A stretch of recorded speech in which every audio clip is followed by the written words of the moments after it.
महाराष्ट्राचं आराध्य दैवत राजे छत्रपती शिवाजी महाराज घटनेचे शिल्पकार डॉक्टर बाबासाहेब आंबेडकर यांच्या चरणी नतमस्तक होतो। आणि आज ज्या कारणासाठी इथं आलेलो आहे, नांदेड लोकसभेचे उमेदवार वसंतराव चव्हाण साहेब यांच्या प्रचार सभार्थ महाविकास आघाडीचे उमेदवार म्हणून त्यांची नांदेडमध्ये उमेदवारी निश्चित झाली। आणि देशात इंडिया अलायन्स झाली, त्यामध्ये आमचे पक्षप्रमुख उद्धवजी ठाकरे साहेब यांनी काँग्रेससोबत आघाडी केली आणि ते हातगावला बैठकीला आल्यानंतर काँग्रेसचे जिल्हाध्यक्ष BR काका आणि सत्तारभाई ही सगळी टीम आली होती। त्याने सांगितलं तुम्ही काही काळजी करू नका, नांदेडची शिवसेना तुमच्या सोबत आहे।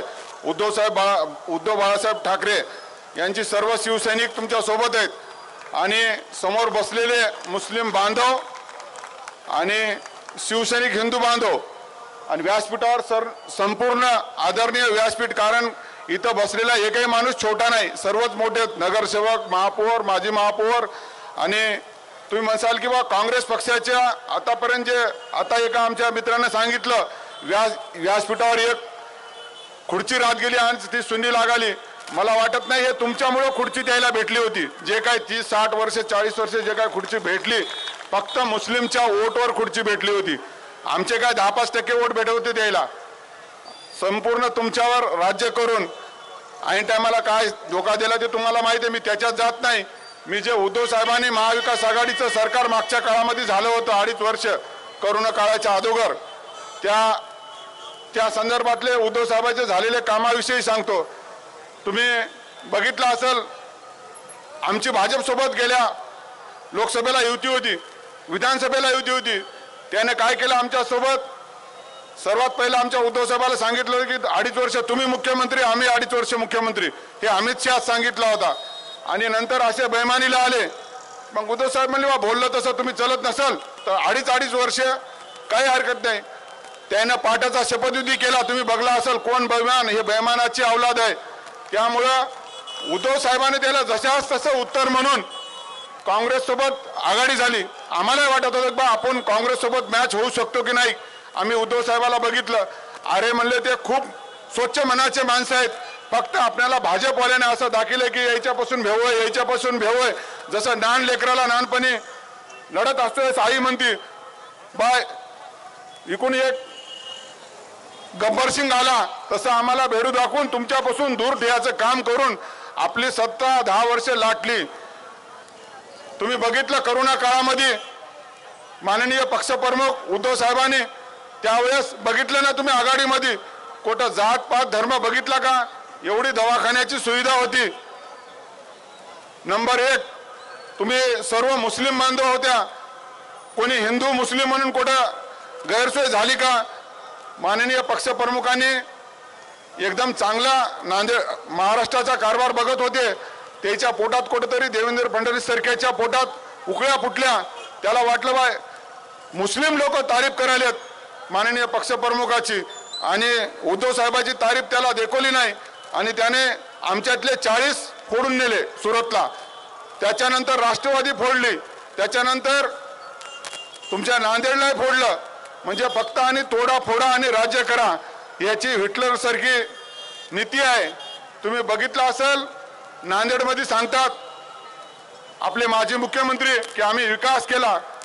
अगोदर सांगत होते मी विकासाचं काम करतो आणि विकास करतो, आम्ही त्यावेळेस त्याच्या विरोधात होतो। आता सांगतात की मी विकासासाठी गेलो, विकासासाठी आम्ही तिकडे गेलो। मला सांगा पहिलं काय विकास केला नाही का, मग अशोक चव्हाण असं बनायचं का तुम्हाला। हे विकास आता आपल्या नांदेडमध्ये सिमेंट रस्ते झालेत, गुरुच्या गतीमध्ये तुम्ही बघितलं आहे ना काय केलं।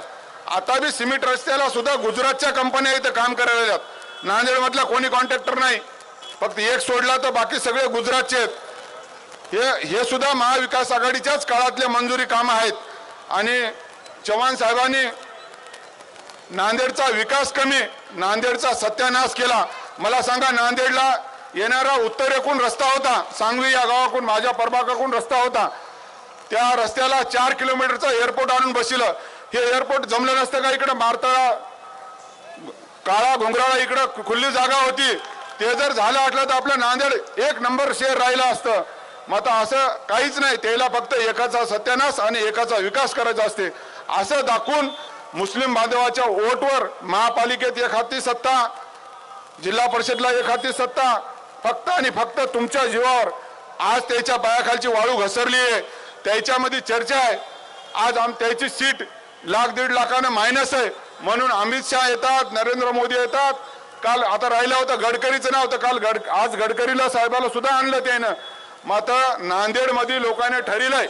आता मी जिल्हा प्रमुख या नात्याने मी खेडेगावामध्ये येणलो, नांदेड उत्तर विधानसभेमध्ये 44 गावाला गेलो.